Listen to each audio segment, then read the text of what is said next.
Great to be here tonight. Hi, everyone. So Kyra's going to be in charge of our presentation on the screen, right? I'm going to try. There we go. I wanted to be able to see people too, so I think this works. Yes? Mhm. Okay. So that's us. We're going to talk about our collaboration, and we're also going to talk about more broadly the need for diverse authors and some success stories and ideas and things that we've been thinking about and talking about together. So Mary and I had a great conversation in preparation for this presentation, and we hope that it goes well for us tonight and for all of you as well.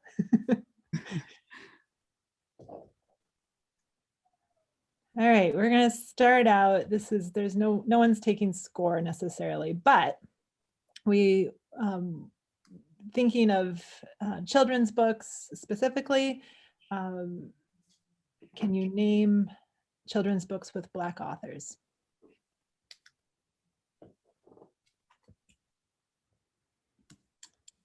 And as you think about that,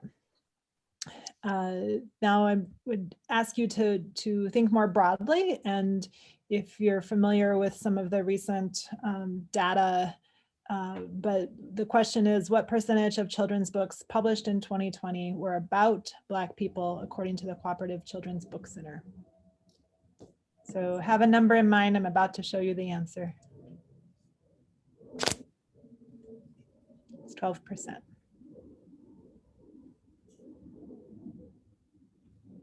Mary, you want to take this one? So 12% of the children's books in 2019 were about Black people, but what percentage were actually written by Black people?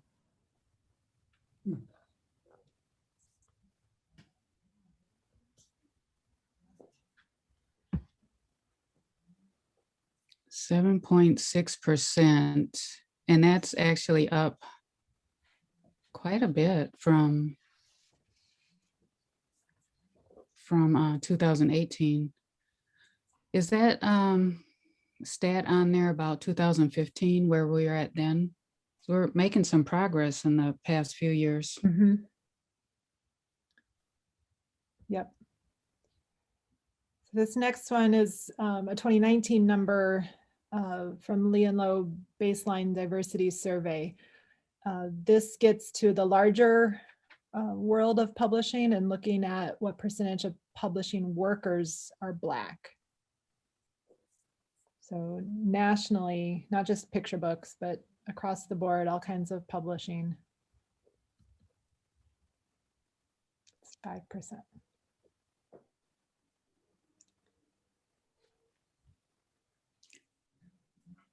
So it looks like we're making some steady progress, I think, in the children's book area. There's been a lot of talk over the past few years about the need for more diverse books. And I think, when they founded We Need Diverse Books back in 2014, that really got people in the industry trying to do more to get more children's books, at least. Mm-hmm. Get representation there.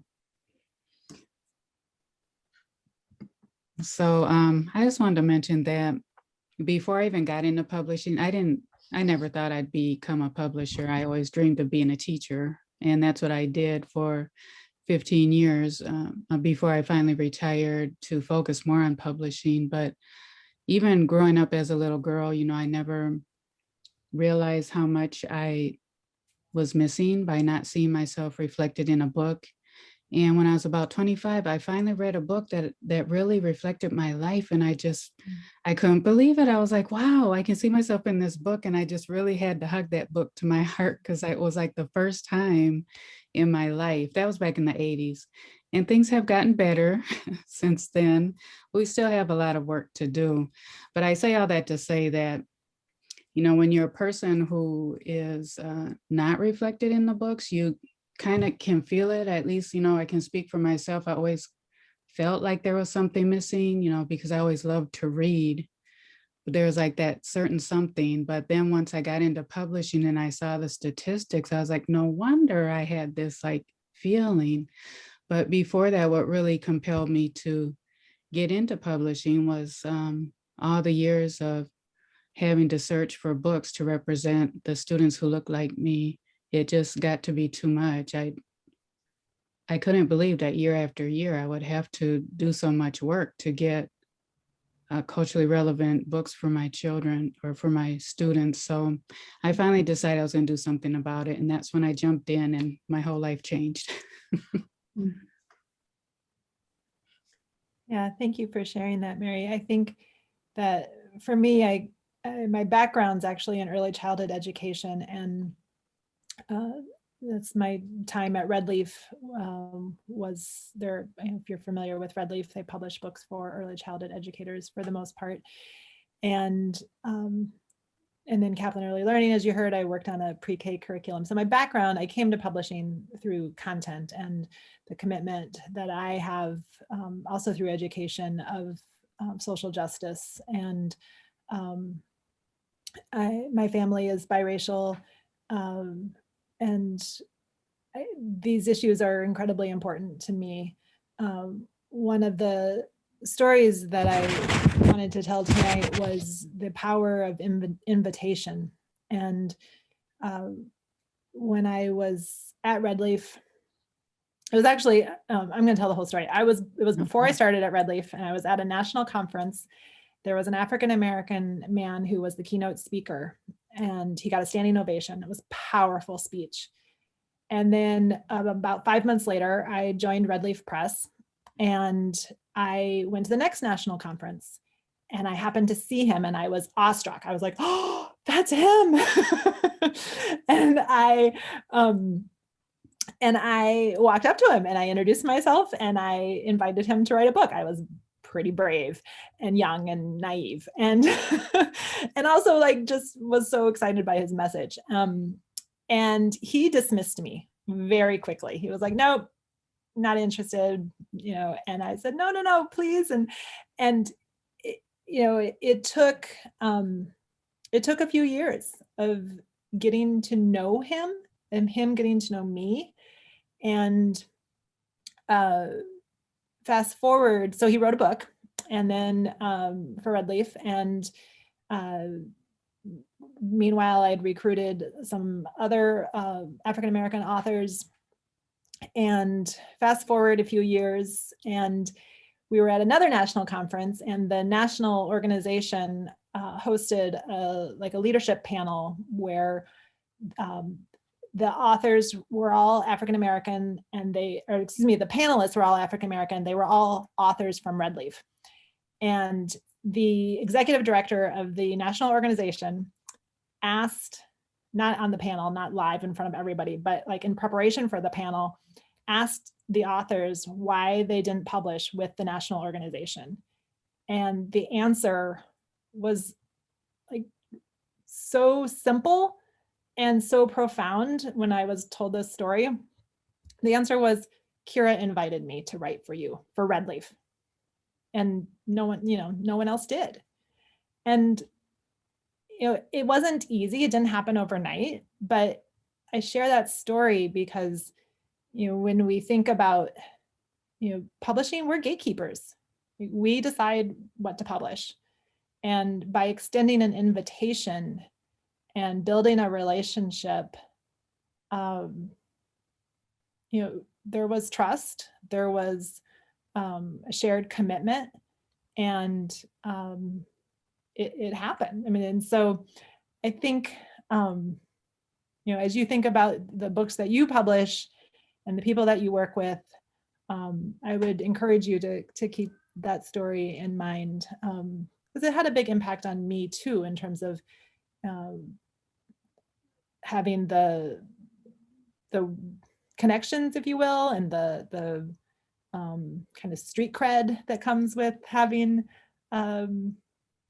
first one, and then a second one, and then a third one. So in terms of specifically African-American authors. Mary, what are you thinking? What comes to mind?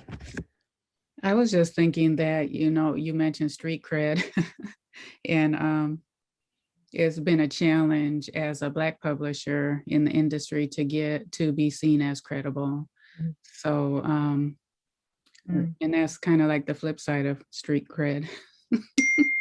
Yeah. But I think, you also mentioned, Kyra, building relationships, and that's where I think that's the key. So I'm thankful for MIPA because, becoming a member of MIPA, I have made connections and met people. And it all started really at MIPA because that's where I met Karen Pavlison. She's the publisher for Elvarisa. And we were at a MIPA meeting. It was one of my first MIPA meetings, and when we could meet in person, but we were sharing our stories around the table. And Karen, she publishes books for military families, and she said she has some really cool ideas about how she gets those books into schools and to the families and different organizations. And so after the meeting, or towards the end of the meeting, I introduced myself, and she actually was interested in what I had to say about Strive, and we just really had a mutual connection. And she's been in the industry for years, and I really wanted to learn from her, so I took a chance and I asked her to be my publishing mentor. And she said yes. So that's where it all started. And then she invited me to the Minnesota Book Publishing Roundtable event, where they were talking about, they had someone in from New York talking about diversity in publishing. And at that event, Judy Galbraith and Free Spirit, well, her company Free Spirit sponsored that event because it was their 35th anniversary, right? Was it 35 years, I Kyra? think that's right. Yep. So Karen and I were there, really had the presentation was very engaging and, right up my alley. I'm like, that's what I've been talking about. And that's why I'm here trying to get more diverse children's books into the world. But afterwards, Karen said, you have to meet Judy. And she introduced me, and Judy was there with her team. I think Meg was there. Meg was there, and a couple of the editors were there, and everybody was just really friendly. We stood around and had a conversation about, what we had just taken in and kind of debriefed. And it occurred to me that, here's Judy with all these years of experience, and she cares about diversity in publishing. And I just kind of said, we should figure out a way to partner. And she said, okay. So that was the beginning of the partnership between Strive Publishing and Free Spirit Publishing. And it all began with a MIPA meeting and, making connections there. I think so I joined Free Spirit just shortly, I think after that might have been summer or fall of 2018. And I joined Free Spirit in 2019. And I think, we're going to share, I'm going to go to the next slide, our first contest of African-American voices in children's literature in 2019. And it was specifically for authors in Minnesota, African-American authors in Minnesota. And I was new. Meg, who we mentioned, was part-time as acquisitions editor. And everyone, of course, is busy. And we were kind of like, okay, we have this contest that we want to do. And I had a newer than me, she started after I started, publishing admin, young woman who saw the potential of the partnership and the value of the contest. She was an aspiring playwright, actually.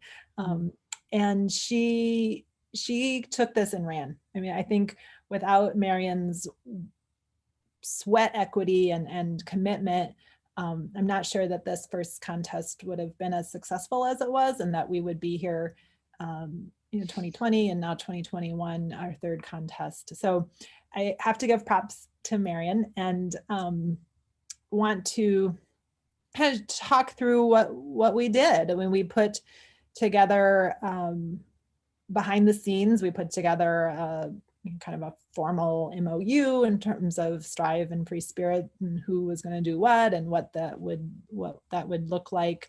But then it really came down to getting the word out, right? And what we created little like flyer size handouts and tacked them into coffee pegboards at coffee shops and libraries, and sent the word out to local universities. And you know what, I should have written down, I can't remember how many submissions we got. We got maybe, It was a about ton. 33, Yeah. I think it was. Yeah. There you go.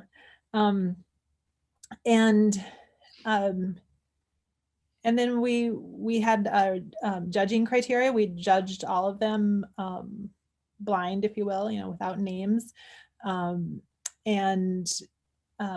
invited kind of everybody. Mary had folks read them kind of on your side, and we had folks at Free Spirit read them. And Marion took all of our scores and calculated them and said, okay, here are your top 6, I think we looked at. Mhm. And then we sat around the table, much like we would do at an acquisitions meeting, and talked through the pros and cons of each. And I think we had a clear winner, and then we had more conversation about second and third place. And we are able to offer a cash prize, no commitment of publishing, but Free Spirit has been able to publish. We've published one, and we're in the process of publishing the second one from the 2019 contest. So we're going to share. Did I miss anything of the kind of contests comings and goings? So I'm going to share the Well, Jadens. I think that a couple of things, or one main thing that we should point out is, the benefits of partnering like this, with an established publishing house collaborating with this newbie. It was me pretty much wearing all the hats. And it was great to be able to, because I didn't have the capacity. I had like the vision to get more Black authors involved in, the publishing industry by having a contest, or I mean, not that it was just my idea, but I'm just saying that I really wanted to do it, but I didn't really have the capacity to do all the things that like this whole team of folks at Free Spirit. I mean, they have a well-oiled machine over there.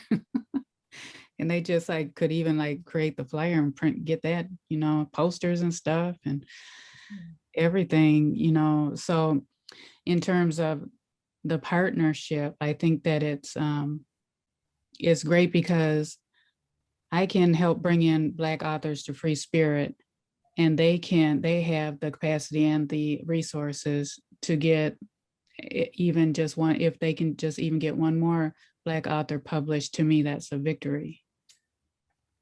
And then all the ones too that were inspired to submit, it was exciting whenever I would talk with somebody who I knew from the community who submitted, they were just really excited about the opportunity. So it was great. Mm-hmm. Yep. Agreed. So Jadens Impossible Garden published this spring, spring of 21. And the contest ended late summer of 2019. Free Spirit typically works on a 1.5 to 2 year timeline, in large part, especially with picture books, because illustration takes time, finding an illustrator and going through the illustration process and allowing that person time. And I think we actually were really lucky that this waited till 2021 to publish because of the pandemic last year. And just as kind of a side note, really, like our 2020 contest was not as successful in the sense of both submission numbers and opportunity to publish, but we are committed to doing more, and have we'll talk more about 2021 in a little bit. But I think the point here of we have a beautiful book at just the perfect moment of it published in February, early March for spring, and a message of hope and joy, and just a beautiful book. And so Melina is the author. She's pictured here. And then we also committed to having an African-American or Black illustrator. And Ken Daly is Caribbean descent, Caribbean African Canadian, I think. So he brought his artistic vision to the book. And so I have it here, if you can see my picture. It's a 10 by 10, fully, I'll show you so the premise is that Jaden sees nature everywhere he goes, and his mama doesn't. She's like, oh, Jaden, there's no nature in the city.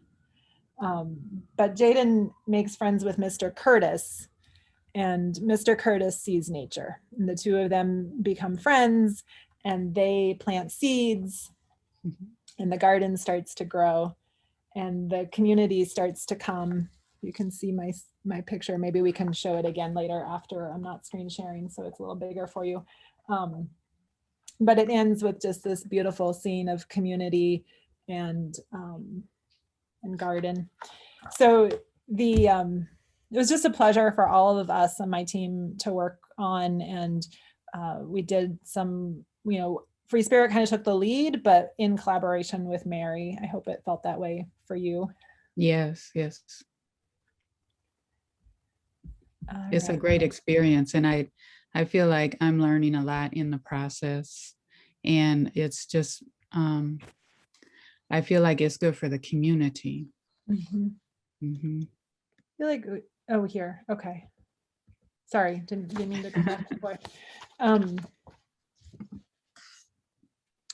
So 2021, we've just yesterday, today's Tuesday. Yeah, yesterday went live with our 2021 contest, and we use Submittable for Free Spirit for submissions, and so we're able to create a contest form via Submittable link, and so it feeds into our submissions online. And we've got some folks we've on our team.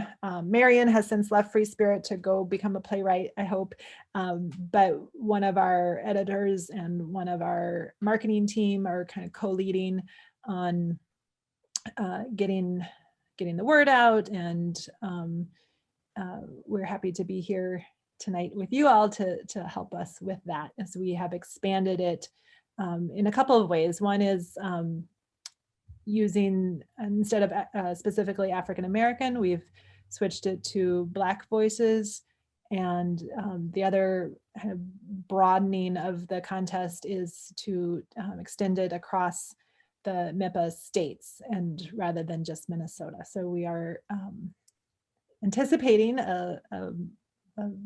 hopefully a successful contest for 2021 as well. Yes. And every time a book is published for children that they can see themselves in, I feel very strongly that the author should be out and about in the community as well, because our kids need to see what they can be. And I just know in all my years of education, I haven't seen a Black author come do a school visit So I really want to emphasize that the books and the authors can go hand in hand, and the authors can be great role models and inspiration for students. So I like to, with the Strive authors, get them connected with schools and different organizations so the kids can see them as well as get the books. Absolutely. Absolutely.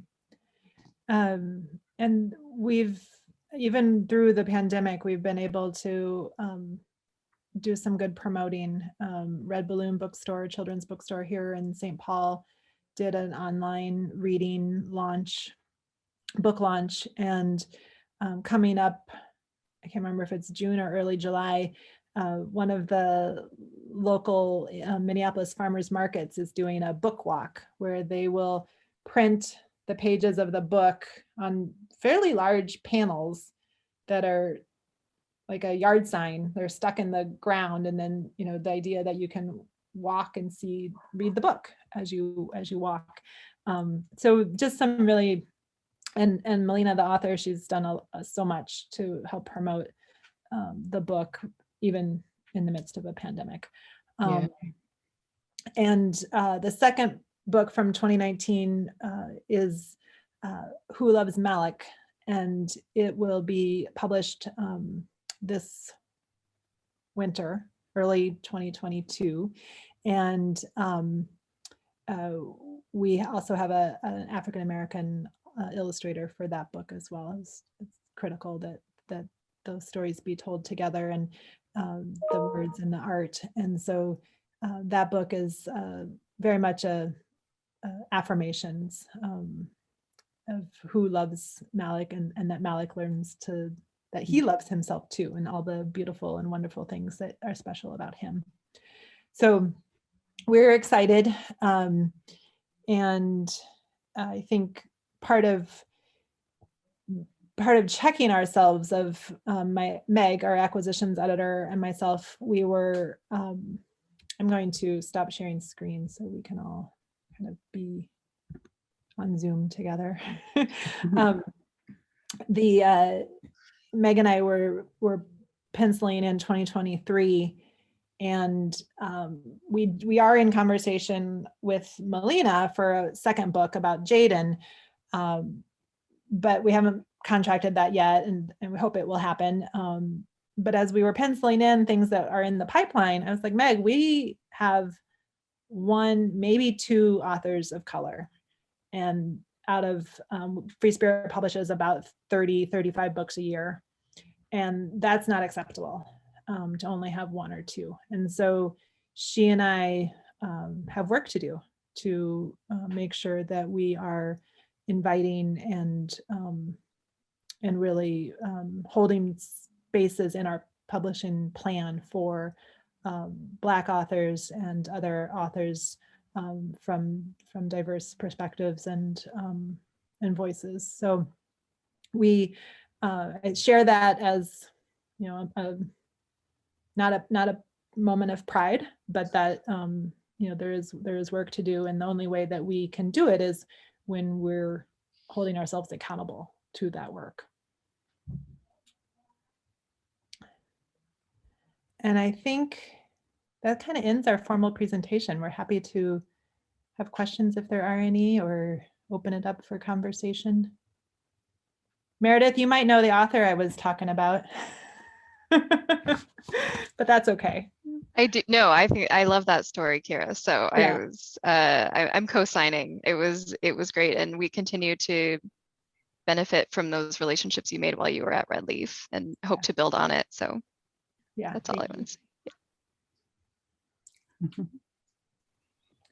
We did get a couple of questions in the chat, so I'll read through them and toss them to whichever of you wants to jump on answering, and then we can open to a larger discussion from there.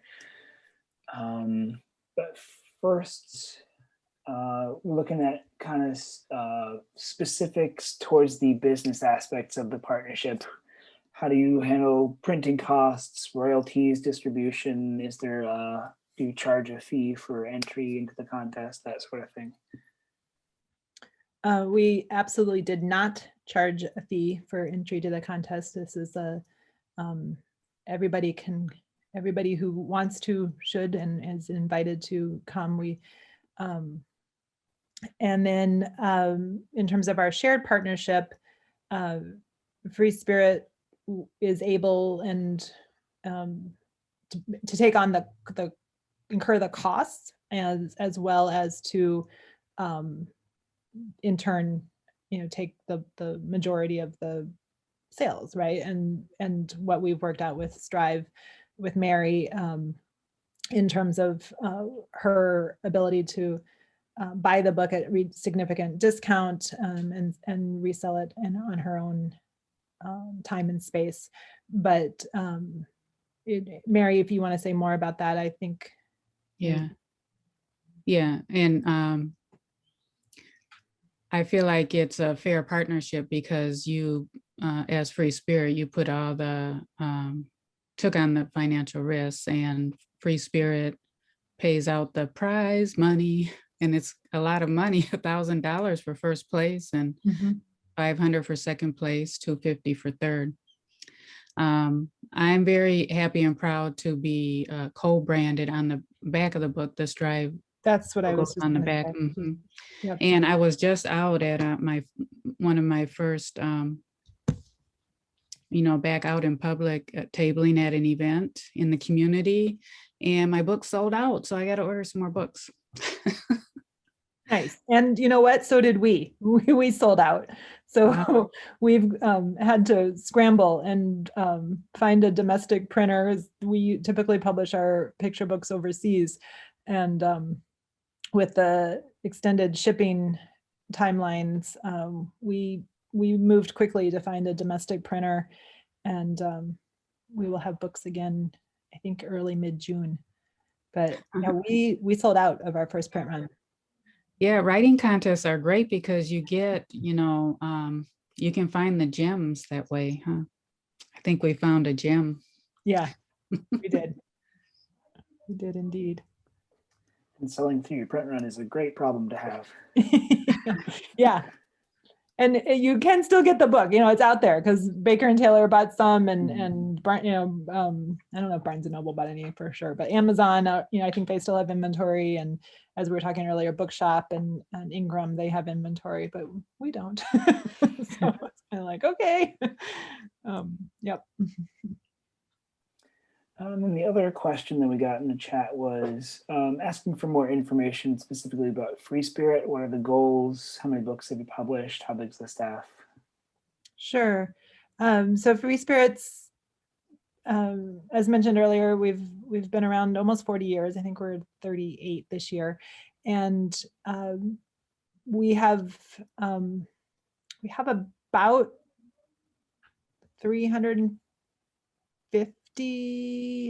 somewhere around 350 titles in print. And we publish about 33 new ones each year. And staff-wise, there are, we haven't been in the office together, so I think, and we lost a couple people on their own accord that we haven't. Anyway, so sorry, I think we're at 24 people. Including warehouse staff. We have our own warehouse on site. So editorial team is about 2.5 full-time, 2.5 FTEs, and then a production editor. So about 3.5 FTEs for editorial, if that helps. And then one more just came into the chat. Who owns the rights to the book? The author, Free Spirit? I'm assuming this is for the contest specifically. Sure. I think if I could just, on the other thing about Free Spirit that I should say, if you aren't familiar with us, is we don't publish just picture books. We publish books for children all the way up through teens, as well as books for educators. So we are an educational press that sells to the trade. The rights to the contest, the publishing contract was with Free Spirit. It was our standard publishing contract.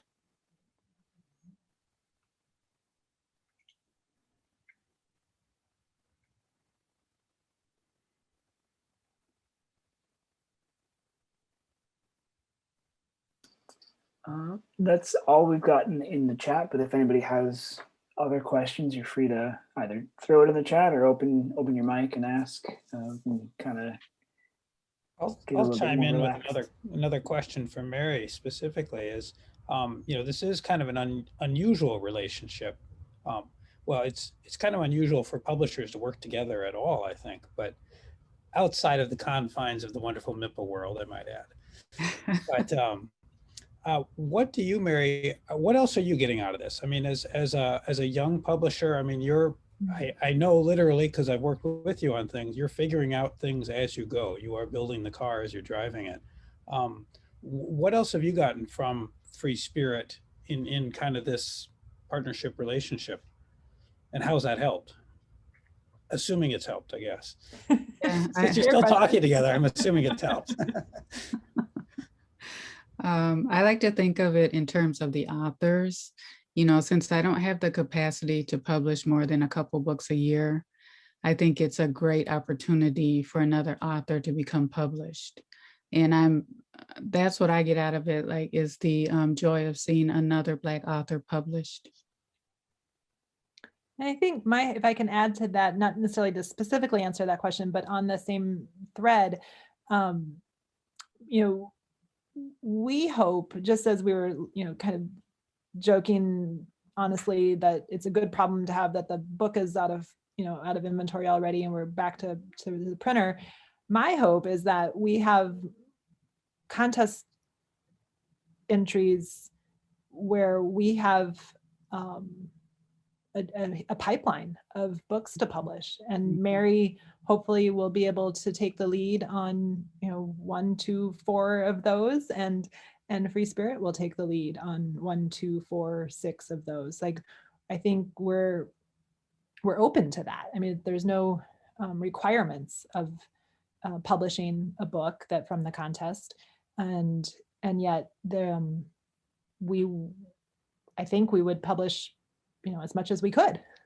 Right. Yeah. I know the third place winner from this past year, from 2020, she wants to publish with Strive, but I don't have the resources right now. I hope to work that out. A couple of the submissions from 2019 are actually in a short story book that I put together for teachers. So, and Lynn, if she's still on, one of her poems is in our book too. You still there, Lynn?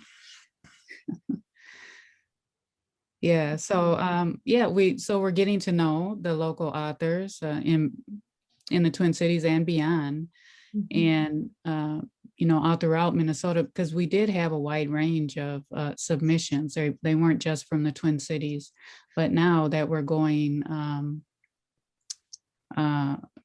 throughout the Midwest, we'll get to know even more Black authors, and hopefully more publishers will support us by passing out our flyers, or letting their communities know about our contest.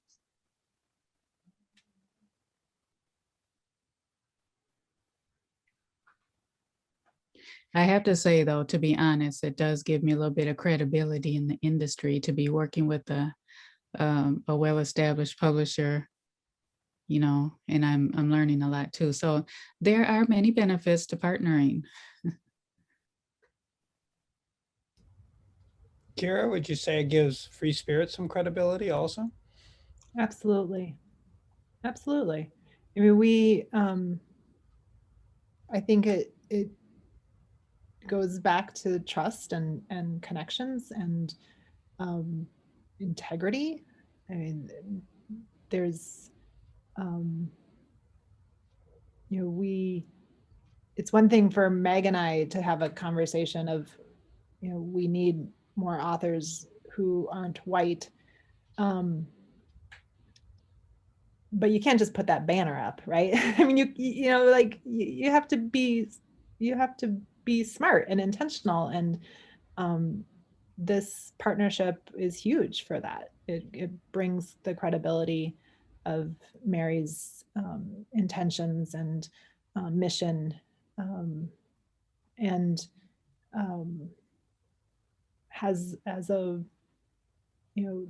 authenticity to it that I think is why I'm really proud that we are in our third year, that it wasn't just a, fly by night thing that, well, we tried it and well, sure, we lucked out and got a book that we could publish, but that's all. Like, no, this is something that we are committed to, both with Mary and for with Black authors. 100%.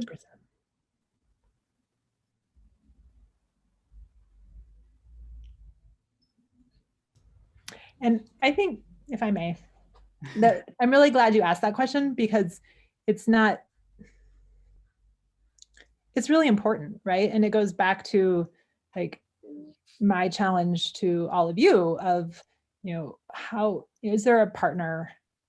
How would you in your own local communities or in a publishing sphere, part of, I can be a little bold in saying this because I don't know very many of you, but like, this is it. This is the opportunity. And, if you're not going to take, it can't just be, putting up a social media post that says Black Lives Matter. Like, that's not it, folks. Like, yes, Black Lives Matter. I'm not saying anything other than that, but that's not enough. Yeah, and I know Black publishers are hard to find. You saw the statistics. There's only, what, 4% or 5% now. Well, not necessarily publishers, but 5% Yeah, the Black staff. people working Mhm. in the industry. So even, it doesn't have to be a writing contest. If you hire editors and illustrators and even fellow publishers, it's not easy, as you all know, to break into the publishing industry. So even mentor someone like Kieran did for me.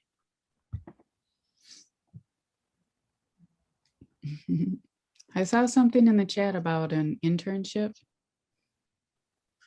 So I was kind of trying to read it, but my eyes are not good with the chat.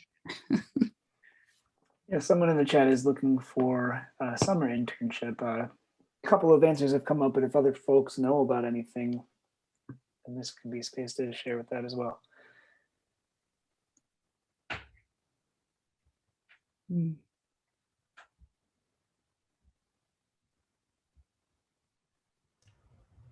Well, it is certainly one of the challenges of publishing is, it's an industry that you kind of have to be in it to be in it. It's somewhat of a closed loop system. And I know this as, as an outsider also coming into it or trying to get into it. So it's just really marvelous to see what you guys have come up with. And I'm glad for that, chance encounter that you had, Mary, with Judy to talk about it.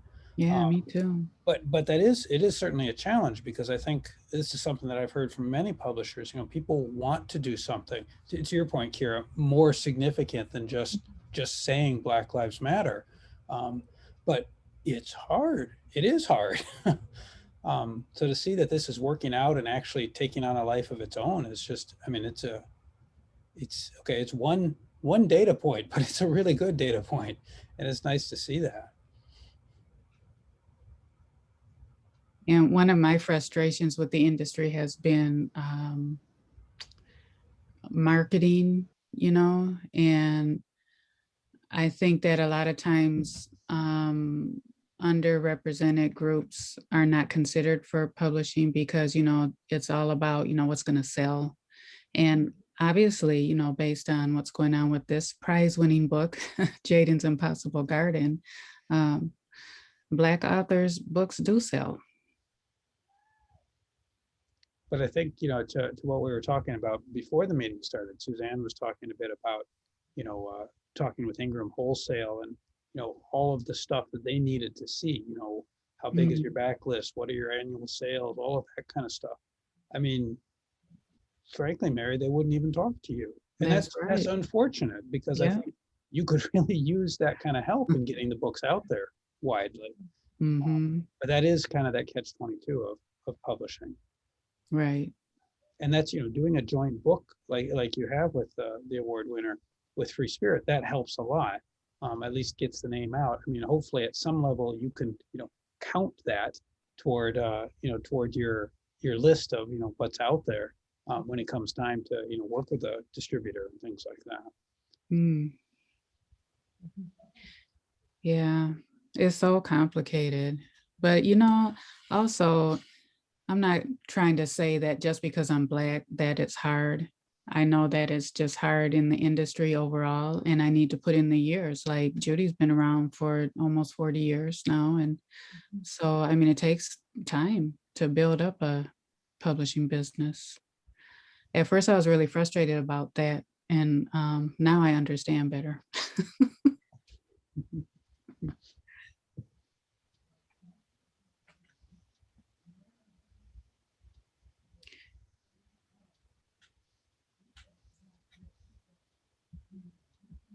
There's some things in the chat. Do you want to facilitate or? Yeah, I can. I was just First name, yeah. trying to find my unmute button there. There you go. Yeah, so we'll start with the most recent one here. Mary, what are your future publishing goals? That's a really good question. I've been in this fellowship program. I really am thinking that, book publishing is very important, because as Kyra said, and as we all know, publishers are the gatekeepers of the stories that inform society, right? But in my fellowship program, I've been working on trying to figure out how to turn Strive into more of a community-informed publishing program and more of a social enterprise. And I've come to learn that I really need to either have a business or have a community type programming or something like that, because what I've been trying to do with Strive just doesn't work. I've been trying to eliminate the barriers of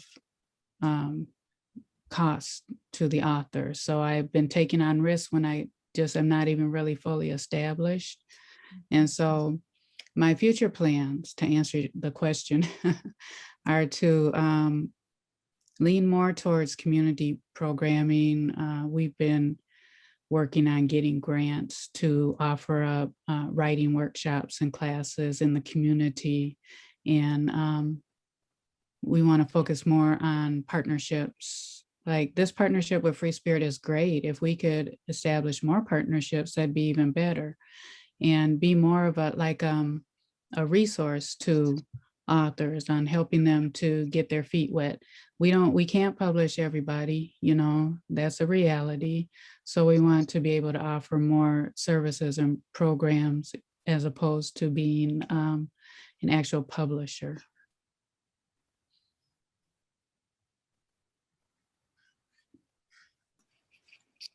Sound like great goals. They're all awesome. Another follow-up popped in here. Are you planning on staying limited to children's books or expanding out beyond children's books? Yeah, we'll be expanding because of the demand. You have to listen to the community. And yes, I started with children's books and I still have a couple of children's books in the works. But what happened with the murder of George Floyd, we were just inundated with community members who want to be able to share their stories, or just write about their grief or get their poetry published. And so it's like the community is saying, we need access for sharing our memoirs. We need, the community is saying that the adults are the ones really who need the books, and yes, the kids do need to see themselves in books. But I think that throughout United States history, Black people have been unheard. So when people start, feeling like they really, really need to be heard, that's when I really got more submissions and more inquiries. And I feel like the community is saying, this is what we need. And so that's the direction I'm going towards. I'm moving towards the adult genres now. And also not just book publishing, but there are other ways that people tell their stories. It could be oral storytelling. It could be maybe they make a video, maybe it's a song or it's a spoken word. So we're gonna try to be more accessible to the adults who just really are saying that's what they need. That's cool. Again, that all sounds like very great and important work, and Mhm. awesome. Looks like there's one last question for now. This asks, can you offer any advice to white authors whose writing includes diverse characters or issues and who would like to find consultants from communities of color? Mhm. I think what I would first say, depending on the genre and the, how in depth, but I think my recommendation would be to be prepared to pay for sensitivity readers. And there are people who do that, and they need to be paid and compensated for their time and the expertise that they're bringing to your work. I follow a lot of publishing people, agents mostly, and on Twitter. And there's a strong conversation there around this question, probably beyond what I'm able to answer without more specificity. I cannot say that word. More specifics. Yeah, see, it doesn't roll off my tongue. Yeah, and it's important to be sensitive to the fact that, Black people want to own their narrative now more than ever, and there's the whole own voices, Yeah. what they're calling a movement, but really should have been own voices all along, so I think that if you're going to write about or have diverse characters in your writing, then it's important to be in relationship with somebody from the community. Don't just assume you know how to write about that character. Or, what I've noticed in publishing is that for children's books, especially once We Need Diverse Books came out, they just start it almost looks like they colored in, a character. And like if it's a book about a group of kids, make sure one's brown. Yeah. That's what it looked like to me, and it's not authentic. Yep.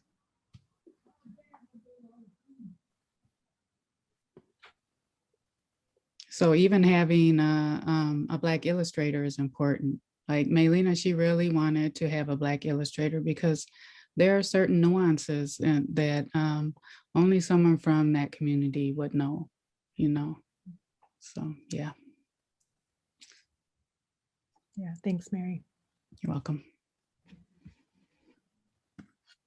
Well, I appreciate everyone listening, and hopefully we were able to give you some tips on how you can partner and make a difference.